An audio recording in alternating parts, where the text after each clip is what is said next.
Ideas are a dime a dozen.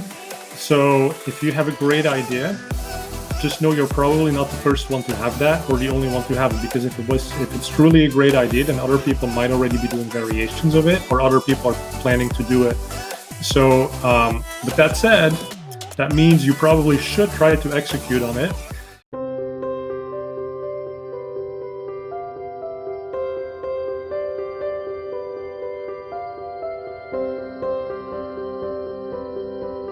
My name is Fred Vallaeys, and I'm the co-founder and CEO at Optmyzr.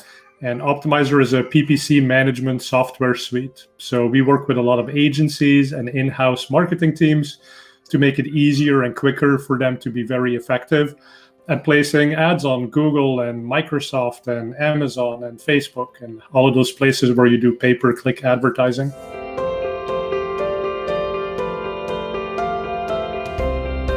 I think when I was like 7 years old, I started selling stuff. Can't even remember what I was selling, but that was basically, I was always trying to start up companies, and I lived in Belgium. But when I was 15, I moved to California, to the Bay Area, Silicon Valley. And it was just like, it was crazy here, right? Because everybody's starting up companies all the time. Technology is on the cutting edge, and I really loved it here. And so I tried to start a ticketing company. I had other entrepreneurial things along the way. I was lucky enough to join Google when it was less than 500 people. So can't exactly claim credit for that startup, but I was there, in the early days of Google Ads and AdWords, as it was called at the time. So it was just fun. And then after I did Google for 10 years, I decided to start my own company with my two co-founders, and that's Optmyzr.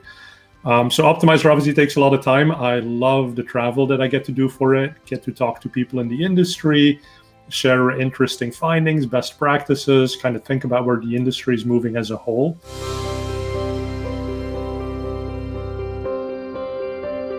And I think it really started, for me in 1998. So I was still in college. I was at Stanford at the time, and we had this local Blockbuster. For those of you too young to remember what Blockbuster was, so this was a video chain where they do rentals, video cassettes basically, and DVDs. A couple years later, I had graduated from Stanford. I joined Google as one of the first 500 people, was working on translating Google ads and keyword advertising for the Dutch market, because I'm originally from Belgium. And so then I got into that, and I was working with a ton of customers, really understood what they needed, what they wanted, was helping Google build that. But there were also certain things that Google didn't want to build, because Google's a huge company. And if something is not worth like $100 million, they just don't want to do it. So just decided to start my own company and build some of the things that Google wasn't building, and make decent money for a smaller company. And so that's how Optmyzr got started, because there were real problems, real efficiency gaps in the Google software for placing ads. And we could very easily solve those and make a good company around it.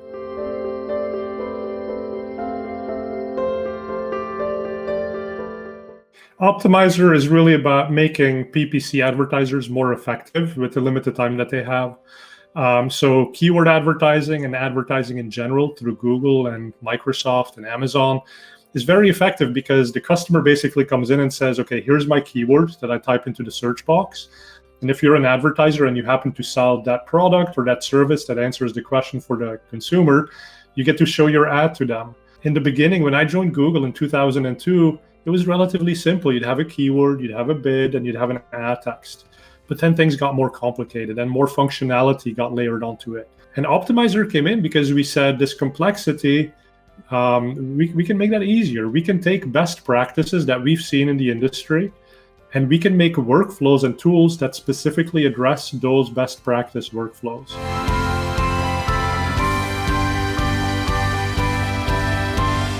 I think one of the biggest challenges that any startup will face is really in terms of pricing. I've been involved in other startups before as an advisor, where pricing was sort of the thing that killed them, because they couldn't figure out the right pricing. And I think here's the problem, right? When we started Optmyzr, we had one or two good solutions, but they were not necessarily solutions you could charge a lot of money for.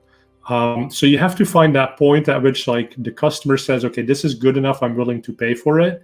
And once customers start paying, then you have more revenue, so you can actually start building more and more stuff and eventually build the product into the vision that you originally had. You have to figure out, how do we build something that's applicable to as many users as possible, but still makes them happy, still gives them the customizability so that each customer really has it the way that they want it, but without having to go down the path of customizing it specifically for each customer, which just makes the product much harder to manage from our perspective, to maintain it, to keep it running.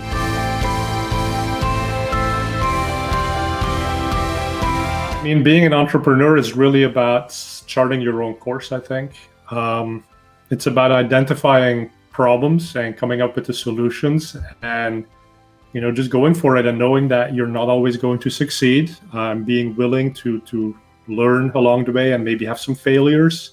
But those failures, instead of putting you down, they make you better, they make you smarter, they make you ready to do the next one better. So I think you do need to have a passion for the thing you're solving, because too many people say, well, yeah, I don't like my job, I don't like my boss, I spend too many hours at work, right? I wish I was my own boss. Being an entrepreneur is not necessarily going to solve those problems, right? I mean, as an entrepreneur, you may have investors, you have customers. All of your customers are now basically your boss. They will tell you what to do.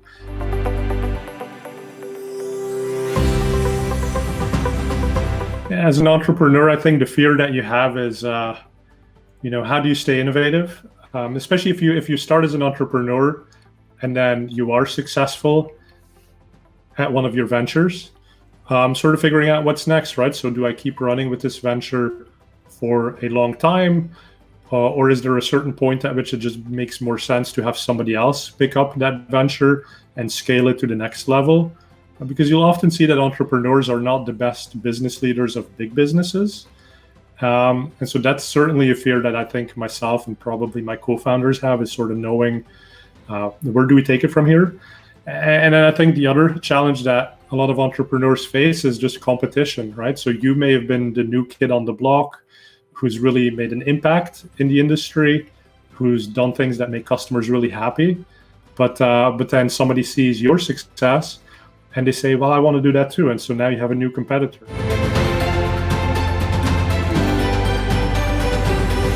What I'm really happy with is that I was able to come out of Google and take some of the problems that we knew advertisers were facing, and we went and fixed those, right? So Optmyzr is successful as a company, but really the success that I see is that we got there by doing what the customers wanted, and we've been good to customers, right? I think we're really solving problems for them, and we continue to solve problems for them.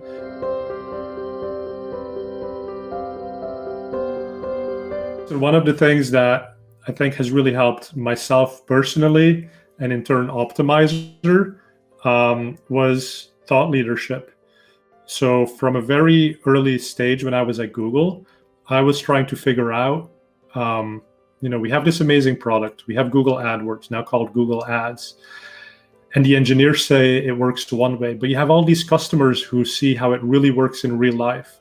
And somebody needs to talk about that. Somebody needs to go out and educate and be the thought leader in the industry, and share best practices that we see.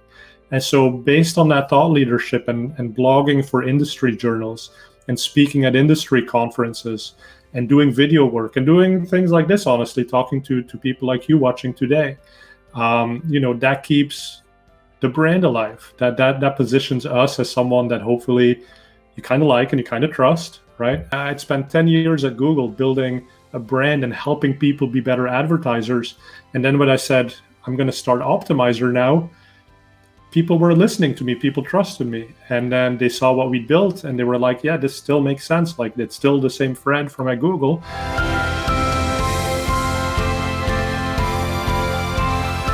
In college, I ran a painting franchise where we would go and paint, local people's houses. So it was a painting business, and I wasn't passionate about painting. I just wanted to own a business, so I wanted to have that franchise. When you're not passionate about painting, it's very hard to get up in the morning and go out and sell more painting jobs or manage a bunch of painters. that was the first mistake. I was not passionate about it. I was doing it because I thought I would make a lot of money with that. The second mistake was being cheap when it came to my people, my staff. So I was always looking like, how do I get cheaper employees to do the work for me? But oftentimes those cheaper employees are less experienced, less motivated, and then they create more problems, right? They do the job incorrectly, so you have to go and fix it, or they don't show up to work. So now you have to go and do it yourself.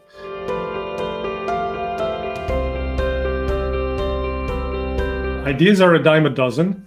So if you have a great idea, just know you're probably not the first one to have that or the only one to have it, because if it's truly a great idea, then other people might already be doing variations of it, or other people are planning to do it.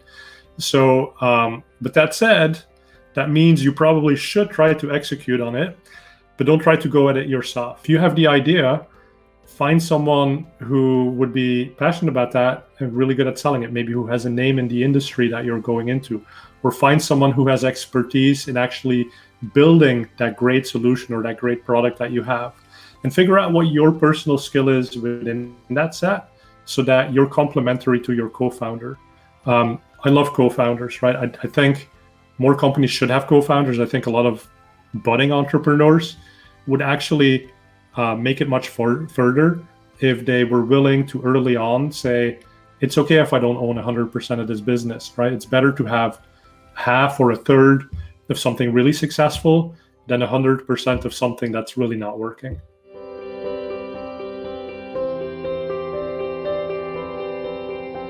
Don't wait too long to put your product into the market. Definitely go and talk to your potential customers and ask them for feedback. But one of the biggest things with that is, people are happy to give feedback and tell you, oh yeah, sure, I'll buy your thing if it does X, Y, and Z on top of what you already did. And that's great. Now you go build X, Y, and Z, and then you show it to that person and they're like, well, sure, that's what I said. So I think it's really important to launch something and have people pay at least some amount of money, because that's the real market validation.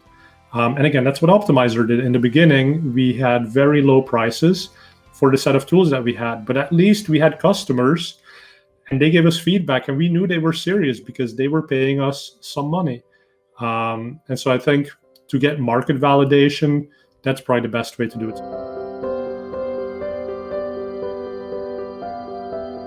Why the branding is so important. And then the way that you position yourself. So, if you have a website or you have a business card that looks not so professional, that's a reflection on you. People are going to say, well, if they only did kind of a half job with the way they make their website, even if that's not what even if they don't do website design, but the way they position themselves, if that's not strong, that's going to reflect poorly on you, right? So, people say don't judge a book by its cover. And that's the advice. But the reality, I think, is people do judge a book by its cover. Thank you, viewers, for watching the FounderX series by Designhill. If you'd like to learn more, please follow @Optmyzr on Twitter. And my personal handle is @SiliconVallaeys.